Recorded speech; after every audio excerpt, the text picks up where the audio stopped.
Hi, this is Bunton again with lesson 6 of our visual and functional maths at E3 level. Today's topic is on number patterns. You will learn that all number patterns have a rule for the next number. You will also learn that some patterns might use decimals, and you must follow the rule to find the next number in a pattern. This particular topic will be very useful if you want to learn your multiplication tables, if you want to understand the structure of a decimal number, fractions, and of course whole numbers. So what are number patterns? All number patterns have a rule for the next number.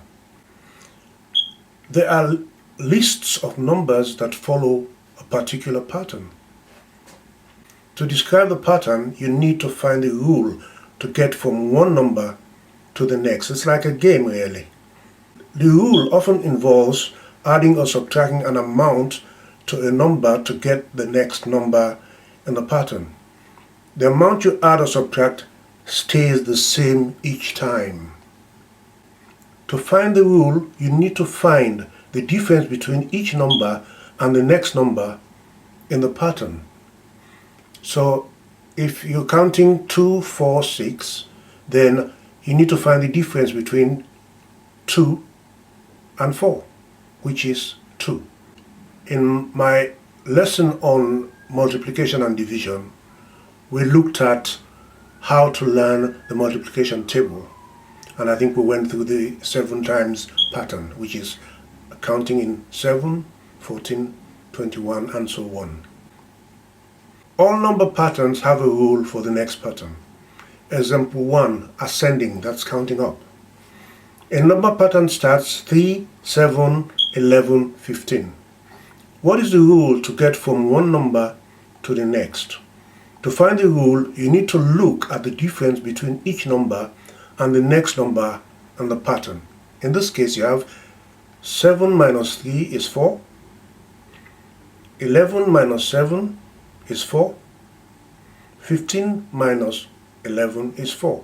So the number pattern for 3, 7, 11, 15 will be to be adding 4. So what will be the next number in that series? Yes, you're right. You add 4 to 15, which will give us 19. At the bottom that you see some diagrams which will help you. The difference is 4 and the numbers are getting bigger each time. So to get from one number to the next, you add 4. Okay? Example 2, descending. A new fountain is designed so that each level is smaller than the previous one.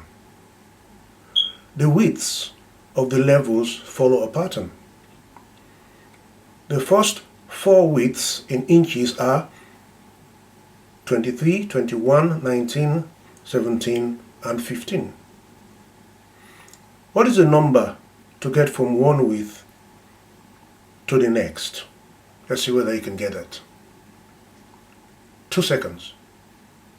Okay, look at the difference between each number and the next number in the pattern. 23 minus 21 is equal to 2. 21 minus 19 is equal to 2. You get my drift? 19 minus 17 is equal to 2, and so on. So what's the pattern? Yeah, subtract 2. So from 15, what will be the next number? Subtract 2, and then you'll have 13. Subtract 2, and I think you'll have 11. So the difference is 2, and the widths are getting smaller each time. So to get from one width to the next, you need to subtract 2 inches. Okay? These patterns are applied in a lot of building construction, like building staircases, the height of the steps and the height of the staircase and so on. You can apply math in so many real life things. This is one of the most important reasons why you need to learn maths. All number patterns have a rule for the pattern. And if you look at the bottom of this screen, you'll see how the patterns are worked. From 23 minus 2 to 21 minus 2 to 19. So you see why we say it's a number pattern, because you can actually represent it by using a diagram. Example 3. Follow the rules to find the number pattern below. A pattern starts at 37, 31, 25, and 19. Find the next two numbers in the pattern. You remember, first of all, is this ascending or descending? And then once you've determined that, look at the number from the largest, and what do? Yes, you subtract. Let's see what the answer is. A pattern starts at 37, and then the next is 31. So what's the difference? 37 minus 31 is 6. That's good. Let's go on to the next one. Minus 25 from 31. Yes, you have 6. And then 19 from 25. Yes, you have 6. The numbers are getting smaller each time. So the rule is to subtract 6. Then use the rules to find the next two numbers in the pattern. That is for question 2. So from 19, what's the next number? You subtract 6, which is 13. And then from 13, what's the next number? You subtract 6, which is 7. So the next two numbers in the sequence are, yes, 13 and 7. Let's look at some practice questions which I'll read for you. A sequence starts 5, and then 11, 17, 23, 29. What is the rule to get from one number to the next number? Question 2. Matteo collects vinyl albums. The number he has at the end of each month follows a pattern. At the end of January, he has 5 albums. At the end of February, he has 9 albums. At the end of March, he had 13 albums. And at the end of April, he had 17 albums. How many albums will he have at the end of May? Question 3. James seals boxes in a factory. He counts how many boxes he has left to seal each minute and writes the number down. After 4 minutes, he has the pattern 67, 55, 43, 31. How many boxes does James seal every minute? How many boxes will James have left after 6 minutes? So these are the 3 questions. Attempt them. Read the question carefully. For example, sometimes your answer does not have to be in numbers. For example, question 1. The question asks, what is the rule to get from one number to the next? In other words, is it ascending or descending? And of course, you can use number to add meaning to what you want to say. So read the question carefully, understand the question before you answer the question. Some patterns might use decimals. You remember we learned decimals in our last lesson. Decimals are smaller than whole numbers. Well, they are smaller than 1. Okay, example 1. A hardware store sells wooden planks. The width of the planks follow a pattern. The width are 3 centimeters, 3.6 centimeters, 4.2 centimeters, and 4.8 centimeters. What are the widths of the next 2 planks? Apply your pattern, subtract. You've learnt about decimals, so you should know how to add or subtract using decimals now. To find the rules, you need to look at the difference between each number and the next number in the pattern. So 3.6 minus 3 is 0.6 centimeters. 4.2 minus 3.6 is 0.6 centimeters. 4.8 minus 4.2 is minus 6 centimeters. Once you've got those figures, you can answer your questions. The numbers are getting bigger each time. So to get from one number to the next, you need to add 0.6. So you'll have 3 centimeters, then 3.6 centimeters, and then 4.2 centimeters, and then 4.8 centimeters. Remember, how did you get to 4.2? Because in decimals, when you count up to 9, the next decimal point is a whole number, 1. So you add that 1 to the 3. You see, your rules of adding whole numbers applies again.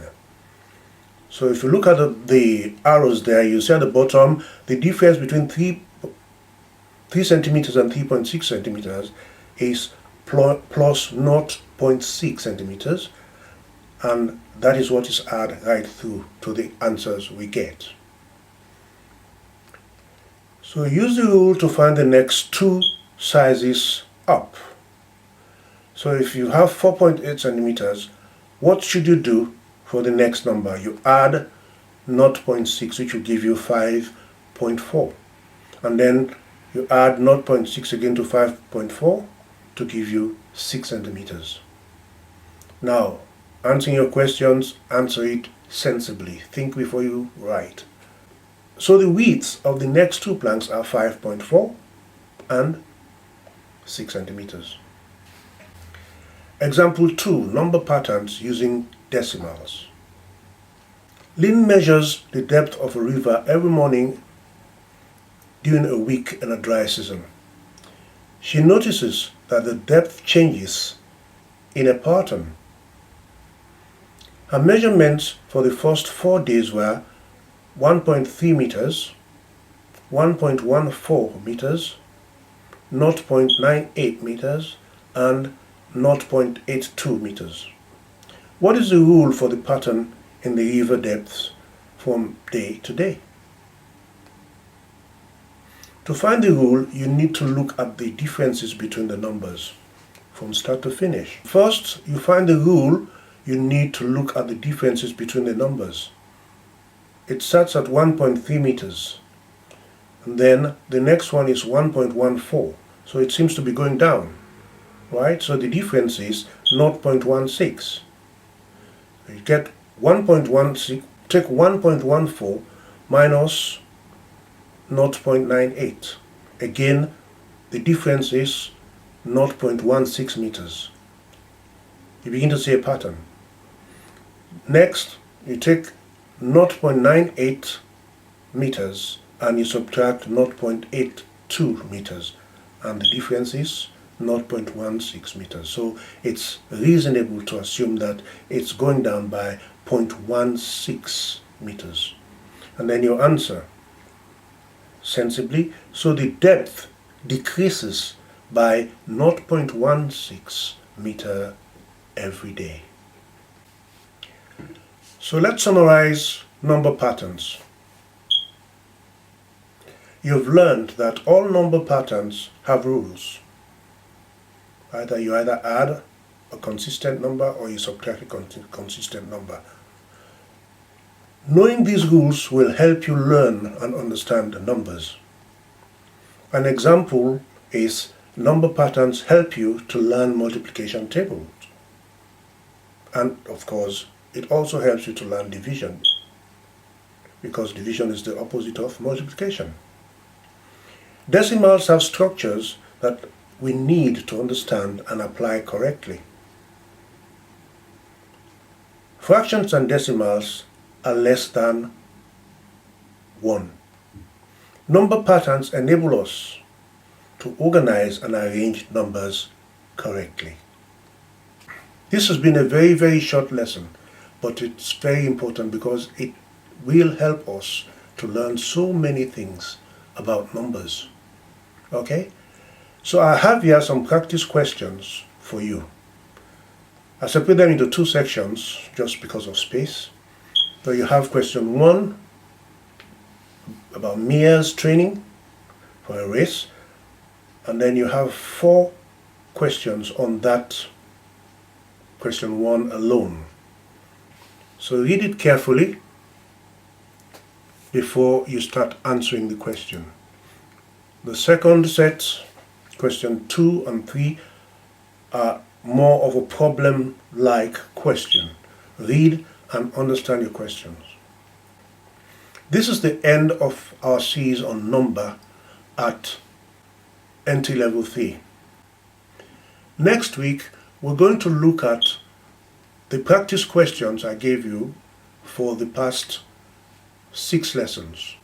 That is, understanding numbers, adding and subtracting, multiplying and dividing, decimals, and number patterns. I will provide the answers as well. What you will have to do is spend your time, read through all the questions, attempt to answer them first. Do not just look at the answers and think you know the topic. Attempt each section questions before you check your answer. Only after you've attempted the question should you check the answer. That way you will learn. You remember what I've always been saying. It's okay to make mistakes as long as we learn from them. The purpose of that set of questions I'm going to be giving you next week is to help you identify the areas you need to improve on, the questions you need to understand, the different patterns of questions. Test yourself and then you check to find out what you did not get for yourself. Of course, pat yourself on the shoulder. That would be very, very good to encourage you onto the next topic. Our next series of lessons will be on measuring. I'll tell you more of that next week. Thank you.